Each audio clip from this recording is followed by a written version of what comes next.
Welcome to this live feed. How are we? Hoping you're very well. Hoping you can hear me. I'm sure you can. I think it's all connected pretty well. So, interesting. We speak to having a conversation with a friend of mine this morning, and we were speaking to neediness in relationship and what that actually means.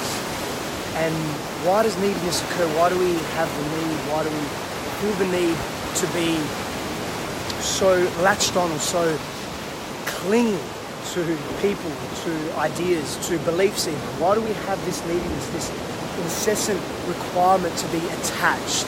Why do we have this incessant requirement, this fear that drives us, that drives our actions, that drives our ability or inability rather to be present, but rather we're coming from this constant fear state, so we're thinking about the future, or we're coming from the past, or we're coming from this fear.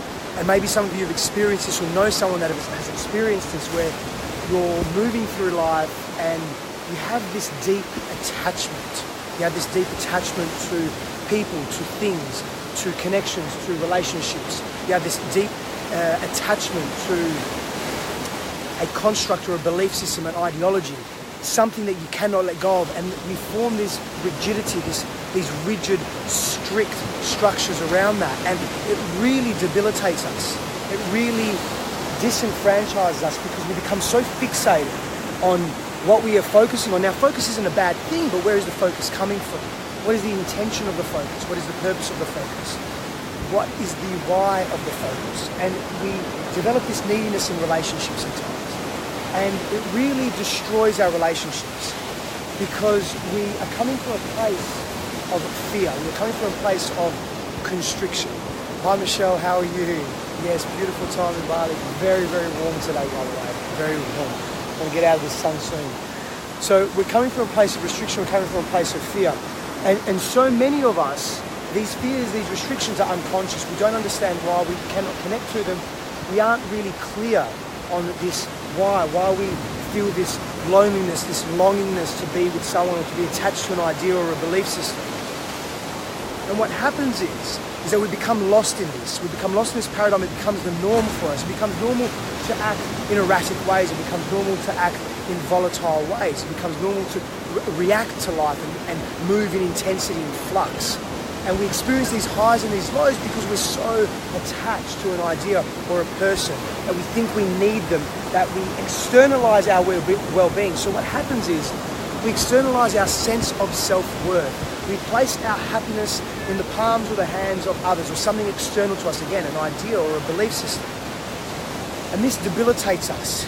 In other words, instead of keeping us present and keeping us content and joyful and blissful and engaged in life and inclusive and feeling that we are full of love and full of ability and we're actualizing our potential, what happens is we become disorientated, we become disenfranchised with self. And we begin then to shame and blame. So when something goes wrong in our lives, or we're feeling tension, we're feeling difficulty or pain, or we're experiencing deep challenge, what generally happens is we blame the source of our initial attachment. We blame the source of our initial unhealthy attachments to ourselves. And in relationship, this really destroys relationship because there's a power play. Relationships shouldn't be about power. Relationships should be about collaboration, co-creation. Relationships should be about togetherness, inclusivity, openness, transparency. Relationships should be about connecting wholly, openly, clearly with each other. But what happens is when we are needy in relationship, we lose our power, we lose our authentic power, we become disempowered.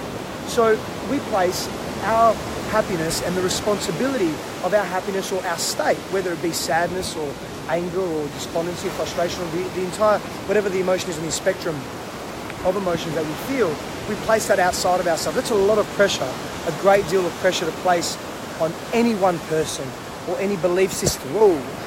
Or any ideology. That's a great deal of pressure to place on other people. And what happens is people then become disengaged with us.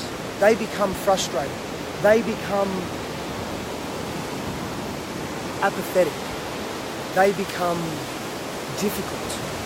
So then we respond to that and we become difficult. They also become resentful. We become resentful. So what then happens is that we both lose each other in intimate relationship, we both lose each other in this game because we are not coming from our own power. Now, why does this potentially occur? This potentially occurs because we have unresolved fears. This potentially occurs because we haven't dealt with the fullness or the wholeness of who we are. This potentially occurs because we have a low sense of self-worth. We haven't really connected to who we are as an individual. We haven't engaged fully everything that we are. We don't understand ourselves. We do not know ourselves. We have developed or cultivated negative or maladaptive patterns or coping strategies through life as young people during our formative years potentially, and we carry this on into our adult relationships. And again, it really debilitates who we are and how we move through life. This sets us up for disaster in relationship.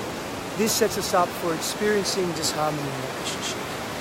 So what can we do, or who can we be in order to move through this attachment, this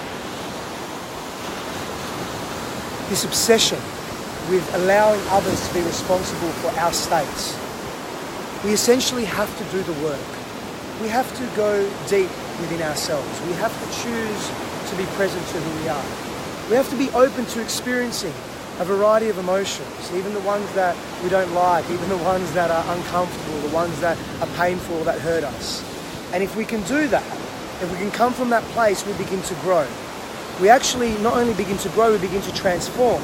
We begin to become more adaptive, empowered, self-reliant. We begin to become more mature in our expression, intelligence, our cognitive intelligence, our sexual expression, our emotional intelligence, our emotional expression. We become more mindful of ourselves. We become more mindful of what our needs are. And we are able to set healthy boundaries. We are familiar with our values, our purpose, our reasons for being here. Chris, how are you? We are able to be connected to who we are and what we want, and therefore we are able to embody and pursue that with great clarity and tenacity.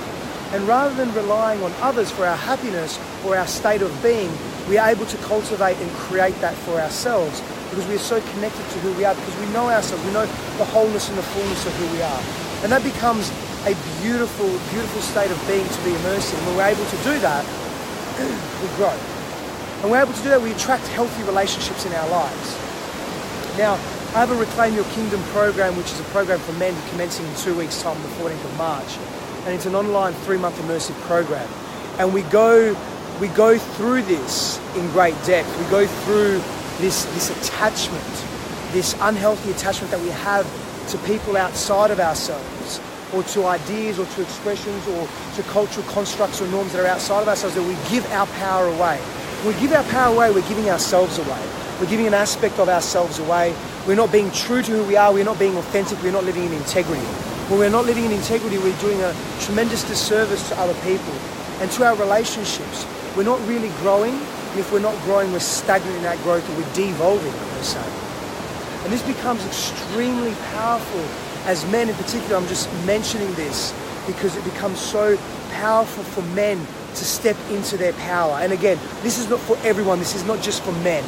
Okay, but I'm referencing men because I've got this amazing program that's commencing in 2 weeks' time. I'm just so excited about it and inspired by it that I want to reference men in particular. I want to speak to the men out there that are giving their power away in an inauthentic way, that are giving their power away in such a way that it disconnects them from their truth. And what happens is they go one of two ways as men. And this is important not just for men but for women, for every gender type out there right now, is that as people, when we give our power away, two things generally happen. We either become very abrasive and defensive, and we become attacking as human beings. We become autocratic. We become obsessive. We become oppressive. We become highly defensive. And that is not the person you want to be, because you shut vital elements of self off and you become an unhealthy individual. And the flip side of the same coin is that we become meek, we become passive. We become highly agreeable from a place that is unhealthy. In other words, we're being inauthentic. We're feeling something inside, but we're not expressing that because we're too scared. We're coming from this deep, deep fear. When men do this, they're not stepping into their authentic power, and they're not stepping into their capacity to be authentic, real, empowered leaders. Because that's what the world needs. The world needs sovereign leaders. We all need to be sovereign leaders, governors of self, understanding self, connecting to self. if we continue to rely on others to make us happy, to give us the things that we need in life, I'm talking about the psycho-emotional tools, the spiritual tools to be the best, the groundest, the most present version of self, we're going to continuously lose in life, per se.